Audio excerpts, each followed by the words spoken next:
Hi, this month's Science and Craft Storytime is Rosie Revere, Engineer. We're going to make a hovercraft balloon, and then we are going to design our very own snake repelling hats. And I have also included a bonus sheet with a little paper helicopter experiment from Andrea Beatty's own webpage. I hope you enjoy it all. Have fun. Our book this month is Rosie Revere, Engineer by Andrea Beatty, illustrated by David Roberts. Rosie Revere, Engineer. This is the story of Rosie Revere, who dreamed of becoming a great engineer. In Lila Greer's classroom at Blue River Creek, young Rosie sat shyly, not daring to speak. There she is here. But when no one saw her, she peeked in the trash for treasures to add to her engineer's stash. And late night, Rosie rolled up her sleeves and built in her hideaway under the eaves. Alone in her attic, the moon high above, dear Rosie made gadgets and gizmos she loved. And when she grew sleepy, she hid her machines far under the bed where they'd never be seen. When Rosie was young, she had not been so shy. She worked with her hair swooping over one eye. And she made fine inventions for uncles and aunts, a hot dog dispenser and helium pants.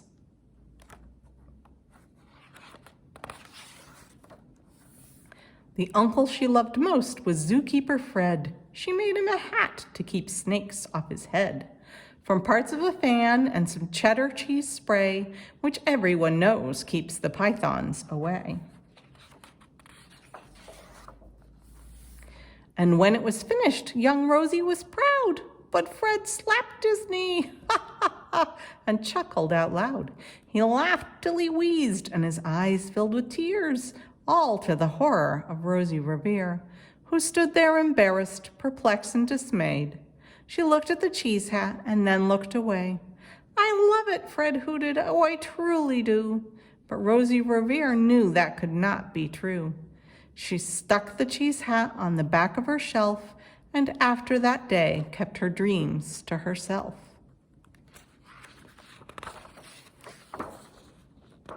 And that's how it went until one autumn day her oldest relation showed up for a stay.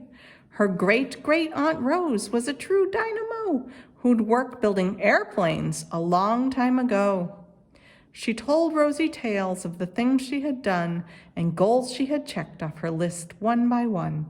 She gave a sad smile as she looked to the sky. "The only thrill left on my list is to fly. But time never lingers as long as it seems. I'll chalk that one up to an old lady's dreams." That night, as Rosie lay wide-eyed in bed, a daring idea crept into her head. Could she build a gizmo to help her aunt fly? She looked at the cheese hat and said, "No, not I." But questions are tricky, and some hold on tight, and this one kept Rosie awake through the night. So when dawn approached and red streaks lit the sky, young Rosie knew just how to make her aunt fly. She worked and she worked till the day was half gone, then hauled her cheese copter out onto the lawn to give her invention a test just to see the ridiculous flop it might turn out to be. Strapped into the cockpit, she flipped on the switch. The heliocopter sputtered and twitched. It floated a moment and whirled round and round, then froze for a heartbeat and crashed to the ground. Then Rosie heard laughter and turned round to see the old woman laughing and slapping her knee.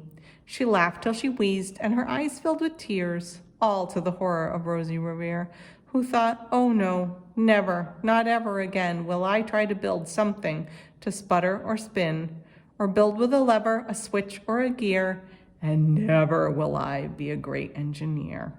Oh. She turned round to leave, but then Great-Great-Aunt Rose grabbed a hold of young Rosie and pulled her in close, and hugged her and kissed her and started to cry.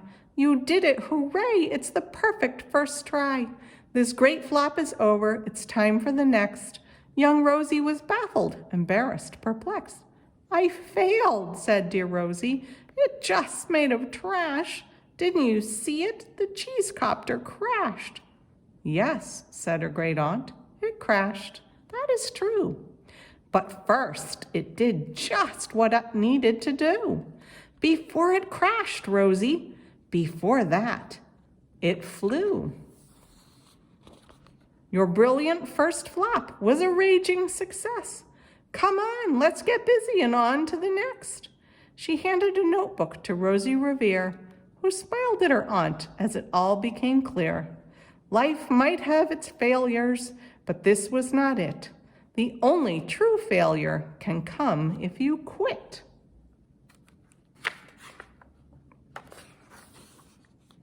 They worked till the sun sneaked away to its bed. Aunt Rose tied her headscarf around Rosie's head and sent her to sleep with a smile ear to ear to dream the bold dreams of a great engineer. At Blue River Creek, all the kids in grade 2 build gizmos and gadgets and doohickeys too. With each perfect failure, they all stand and cheer, but none quite as proudly as Rosie Revere. She's cheering all her friends on. The end. I hope you enjoyed our story. Our first experiment to go with Rosie Revere will be to make a hovercraft with a balloon and a paper plate.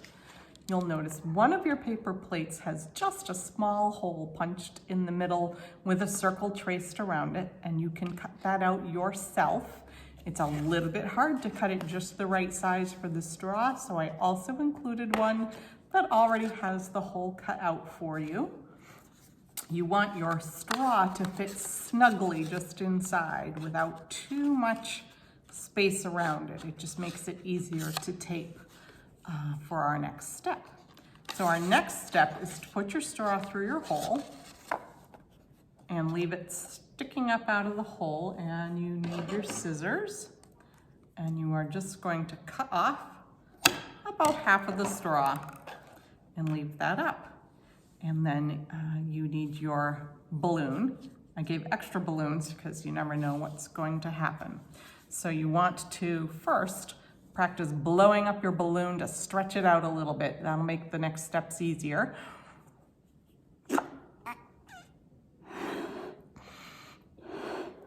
So you don't need to blow it up too much, and then just let it out. And it's just a little easier to work with once you've done that once. So first thing we're gonna do is take the opening of the balloon and stretch it over the top of the straw that's sticking out of our plate, and just scoot it down. You want pretty much the whole neck of the balloon, not the inflation part, but the part that you blow up and then tie down over the straw. And now you should have a whole sheet of pieces of duct tape, or several smaller sheets. It took me a while to find a bunch of things that the duct tape would come off of again. And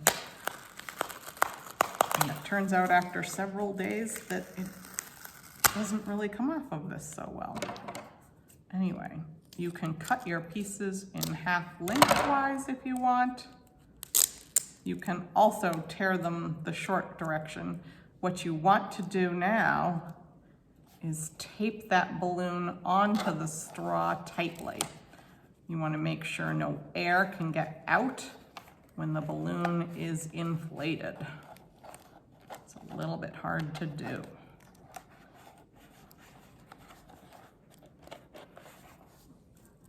And it probably will take a couple of pieces. And you can test to make sure by blowing it.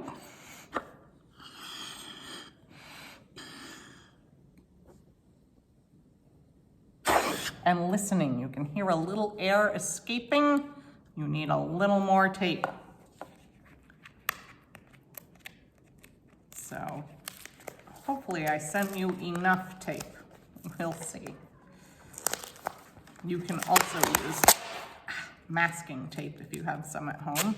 So again, it tears really easily the short way. You don't want to put too much tape down on the part of the straw that's going to go through the plate, because you don't want to prevent it from going through the hole. All right, so then the next step after that, oh, I forgot to test again.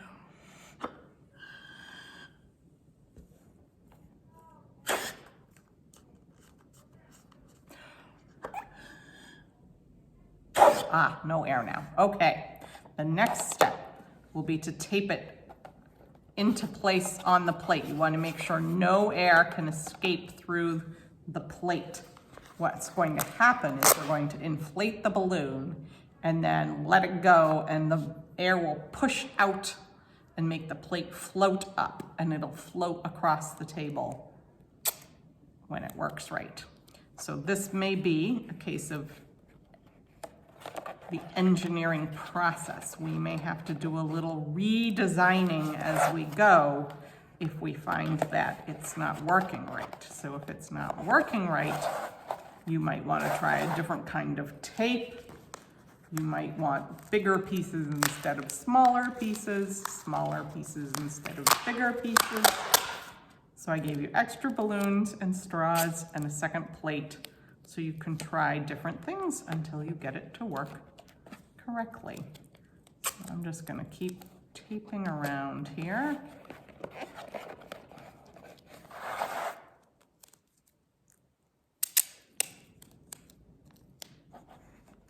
And then if you have leftover tape, once you have a successful design, you can use that to decorate. Cut different shapes or something. You can also decorate with markers if you like.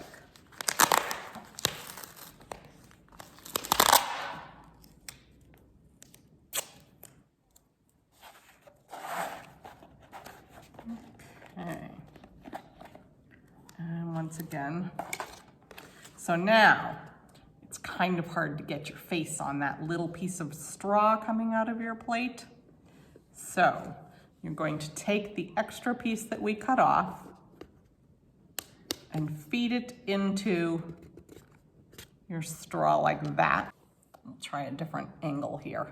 And you can blow into the straw now to blow up your balloon. If you hear air coming out, you might have to use your fingers to cover a hole where the two straw parts join.